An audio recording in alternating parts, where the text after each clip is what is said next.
Feel the waves cut through me, hypnotized by the sounds I'm breathing in. Hold tight, hold tight. Hello guys, it's time for harvesting na charot. Mang-harvest na taron kunuhay sa ato ang farm. Charot lang. Giganahan man. Update sa ato ang kangkong.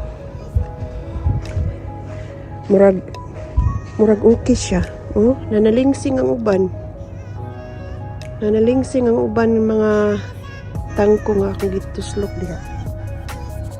We'll see what happen in a few weeks kung mabuhi sila, no? Pero murag okay raman sila. Ayan ang chilies natin. Ayan ang chilies natin, oh. Mag-harvest tayo ngayon, be.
Yan ang na-harvest natin ngayon.